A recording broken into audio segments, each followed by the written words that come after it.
Hi hello friends, எல்லாருக்கும் வணக்கம். நாங்கள் கிரில் சிக்கன் தான் வாங்கியிருந்தோம். எங்கள் வீட்டுக்காரர் தான் மத்தியானமே நான் முழு கோழி வாங்கிட்டு வரேன் அப்படின்னாரு. சரி வாங்கிட்டு வாங்க என்ன உனக்கு செய்ய தெரியலன்னா வேஸ்ட்டாக போயிடும், வேண்டாம் நான் கிரில் சிக்கனே வாங்கிட்டு வரேன் அப்படின்னாங்க. அப்புறம் காடை வாங்கிட்டு வரேன்னாங்க. அதில் வெறும் எலும்பாக தான் இருக்கும், பீஸ் கறியே இருக்காது அப்படின்னேன். சரி நான் கிரில் சிக்கனே வாங்கிட்டு வரேன்னு சொல்லி கிரில் சிக்கன் வாங்கிட்டு வந்தாங்க. நாங்கள் இது சாப்பிட்டு ரொம்ப நாளாச்சு.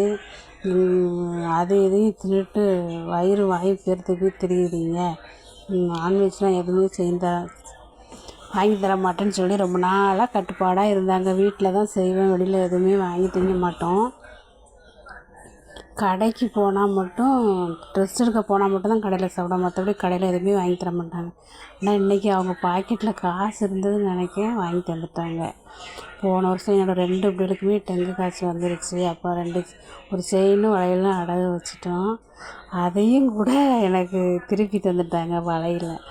எனக்கு ரெட்டிப்பு சந்தோஷம். அந்த வளையல திருப்பின சந்தோஷத்துக்கு தான் இந்த கிரில் சிக்கனு. ரொம்ப 2 அடகு வச்சு 1 வருஷம் ஆச்சு. போன சீசனில் டெங்கு காய்ச்சல் வந்துச்சு, அப்போ அடகு வச்சது. வளையல் மட்டும்தான் திருப்பணும், அதுக்கு ட்ரீட்டு தான் இது. ரொம்ப சந்தோஷமாக இருந்துச்சு எனக்கு வளையல் கிடைக்குமா கிடைக்காதான்னு ரொம்ப நாள் மன வருத்தத்துலேயே இருந்தேன். திடீர்னு கொண்டு வந்து எங்கள் வீட்டுக்காரர் கை முன்னாடி நீட்டினது ரொம்ப சந்தோஷம் எனக்கு. அப்புறம் புரோட்டா வாங்கிட்டு வந்தாங்க, கிரில் சிக்கன் எல்லோரும் பீஸ் போட்டு சாப்பிட்டோம். எங்கள் வீட்டுக்காரர்